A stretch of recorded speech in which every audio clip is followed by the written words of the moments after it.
വേഗം വരുന്ന യേശു ക്രിസ്തുവിൻ്റെ നാമത്തിൽ എല്ലാവർക്കും എൻ്റെ സ്നേഹവന്ദനത്തെ അറിയിക്കുന്നത്. ദൈവം ആരാണ്? ബേത്ലഹേമിൽ നമുക്ക് വേണ്ടി ജനിച്ച പൂജാതനായ യേശു അരിമരക്ഷകന്, നമ്മളെ വീണ്ടെടുപ്പുകാരനാണ്. നമ്മളെ വീണ്ടെടുത്തിരിക്കുകയാണ്. സ്വന്തം രക്തം നൽകിയാണ് നമ്മളെ ഓരോരുത്തരെയും ദൈവം തമ്പുരാൻ വീണ്ടെടുത്തിരിക്കുന്നത്. നമ്മുടെ ശരീരത്തിൽ ബ്ലഡിൻ്റെ അളവ് കുറഞ്ഞു കഴിയുമ്പോൾ നമ്മുടെ ശരീരത്തിന് എന്തുമാത്രം പ്രയാസം ഉണ്ടാകും. അപ്പോൾ ഈ ബ്ലഡ് നൽകി നമ്മളെ നിലനിർത്തുന്നത് ആരാണ്? ദൈവമാണ്. നമുക്ക് ഈ കൂടാരമാകുന്ന ഭൗമഭവനം, ശരീരമാകുന്ന ഭൗമഭവനം, നമ്മൾ താമസിക്കുന്ന ഭവനം, സ്വന്തം ദേശം, സഭ, ഇതെല്ലാം, ഈ ഭവനങ്ങളെല്ലാം വിട്ടതിന് ശേഷം നമ്മൾ ഈ ലോകം വിട്ടു പോകുന്ന ഒരു നിമിഷമുണ്ട്. ആ നിമിഷം അത് ഏത് നിമിഷമാണെന്നുള്ളത് അറിയാവുന്ന ഒരാൾ നമ്മുടെ ദൈവമാണ്. അപ്പോൾ നമുക്ക് കിട്ടുന്ന സമയം വളരെ വിലപ്പെട്ടതാണ്. നമ്മൾ ഞാൻ ബൈബിൾ വായിക്കുകയും പ്രാർത്ഥിക്കുകയും ചെയ്യുമ്പോൾ കിട്ടുന്ന ഒരു സന്തോഷം, അത് വലിയൊരു ആത്മീയ സന്തോഷമാണ്. ഈ നിറവിനാൽ എന്നെ എൻ്റെ ദൈവം നിറച്ചതോർത്ത് നന്ദിയോടെ സ്തുതിക്കും സ്തോത്രം ചെയ്യുന്ന ഇതിനുള്ള മനസ്സ് നാളുകൾ പ്രാർത്ഥിച്ചാണ് ഇതിനുള്ളൊരു മനസ്സ് എനിക്ക് കിട്ടിയത്. അത് ദൈവം തന്നു. അതുപോലെ തന്നെ പരിശുദ്ധാത്മ നിറയ്ക്കാൻ നമ്മുടെ രക്ഷകന് സാധിക്കും. നമ്മൾ ഓരോ സ്ഥലങ്ങളിലൊക്കെ നടന്നു പോകുമ്പോഴും ഓരോ കാര്യങ്ങൾ ചെയ്യുമ്പോഴും ഒക്കെ അതായത് പരിശുദ്ധാത്മാവെന്ന കാര്യസ്ഥൻ നമ്മുടെ കൂടെ ഇരിക്കും. നമ്മുടെ കൂടെ ഇരുന്ന് നമ്മളെ വഴി നടത്തുകയാണ് ചെയ്യുന്നത്. പുത്തൻ അഭിഷേകത്താൽ നിറയ്ക്കാൻ നമ്മുടെ സർവശക്തനായ ദൈവത്തിന് സാധിക്കുക. ആ ദൈവത്തിൻ്റെ മാറിച്ചാരി കുഞ്ഞുങ്ങളൊക്കെ യാത്ര ചെയ്യുക. നിങ്ങളുടെ വ്യക്തിപരമായ ജീവിതത്തിൽ എപ്പോഴും ദൈവത്തോടൊരു അടുപ്പം ഉണ്ടായിരിക്കണം. ദൈവത്തിന് മുൻസ്ഥാനം നൽകി കൊടുത്തുകൊണ്ട് വേണം ജീവിക്കാനായിട്ട്. സ്കൂളിൽ പഠിക്കുന്ന കുഞ്ഞുങ്ങളാണെങ്കിലും കോളേജിൽ പഠിക്കുന്ന കുഞ്ഞുങ്ങളാണ്, മറ്റു ഇതര പഠനം നടത്തുന്നവരാണെങ്കിലും ജോലി ചെയ്യുന്നവരാണെങ്കിലും കുടുംബജീവിതം നയിക്കുന്നവരാണെങ്കിലും വിവിധ മേഖലകളിൽ കൂടി കടന്നു പോകുന്നവരാണെങ്കിലും ദൈവത്തിന് ഒന്നാം സ്ഥാനം നൽകി കൊടുത്ത് ജീവിച്ചേ നിങ്ങളുടെ ജീവിതയാത്രയിൽ നിങ്ങൾ ഭയം കൂടാതെ നിങ്ങൾക്ക് മുമ്പോട്ട് ജീവിക്കാനായിട്ട് സാധിക്കും.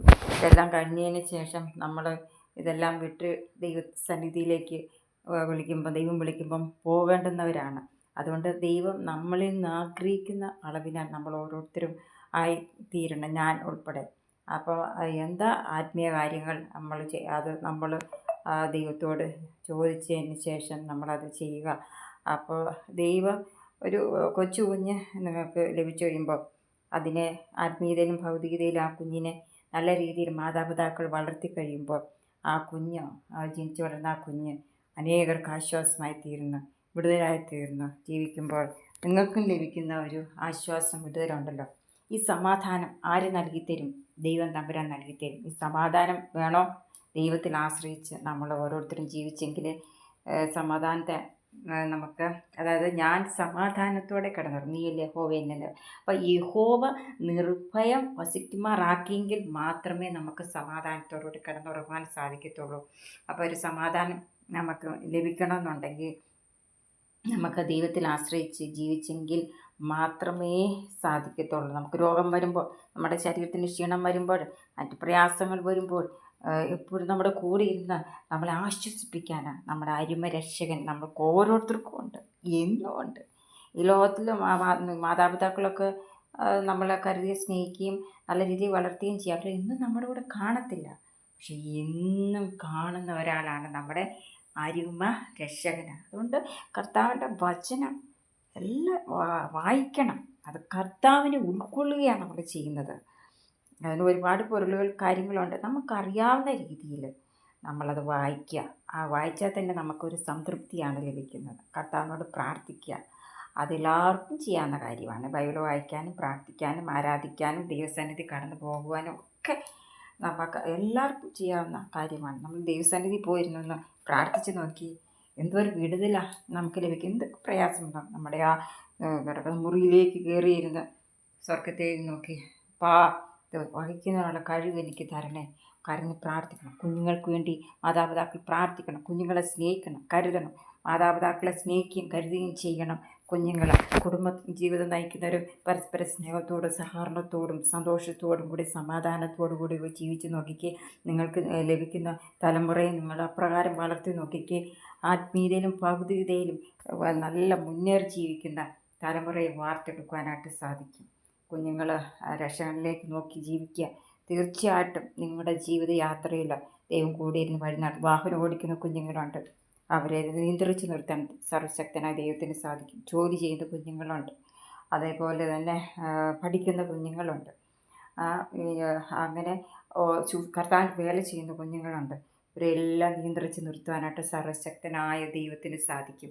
കിട്ടുന്ന ടൈം നമ്മൾ മാക്സിമം എൻജോയ് ചെയ്യണം. ആത്മീയതയിലും ഒക്കെ എൻജോയ് ചെയ്ത് വേണം ജീവിക്കാനായിട്ട്. നമുക്ക് നല്ല പാതകളെ കാണിച്ചു തരുവാൻ, നല്ല റൂട്ടുകൾ കാണിച്ചു തരുവാൻ ആർക്ക് സാധിക്കും? ദൈവത്തിന് സാധിക്കും. അപ്പോൾ ഭൗതികതയിലാണേലും ഒരു ഉയർച്ച കുഞ്ഞുങ്ങൾക്ക് വേണം. ആ റൂട്ട് ഏതാണെന്നുള്ളത് മനസ്സിലാക്കി തരുവാനായിട്ട് സർവ്വശക്തനായ ദൈവത്തിന് സാധിക്കും. ഞാൻ ഒരു ദൈവത്തിൽ ആശ്രയിച്ച് ജീവിക്കുമ്പോഴത്തേക്കിന് അവരുടെ ജീവിതത്തിൽ തന്നെ ഒത്തിരി മാറ്റങ്ങളാണ് ഉണ്ടാകുന്നത്. ഇത് മേലൊരു ജോലി ചെയ്യുന്നവരാണേലും കുറച്ച് ടൈം ദൈവത്തിന് വേണ്ടിയിട്ട് നിങ്ങൾ മാറ്റി വെക്കണം. ഈ ലോകം കൊണ്ട് തീരുന്നതല്ല. നമുക്ക് പണം വന്നും പോയും ഇരിക്കും. സമാധാനം എന്നും നമുക്ക് ലഭിക്കണം. നമ്മുടെ കർത്താവിൻ്റെ സന്നിധിയിൽ നമ്മൾക്ക് ഓരോരുത്തർക്കും ചെന്ന് ചേരണം. അപ്പം അത് നമ്മളെ വഴി നടത്തുവാൻ ആർക്ക് സാധിക്കും?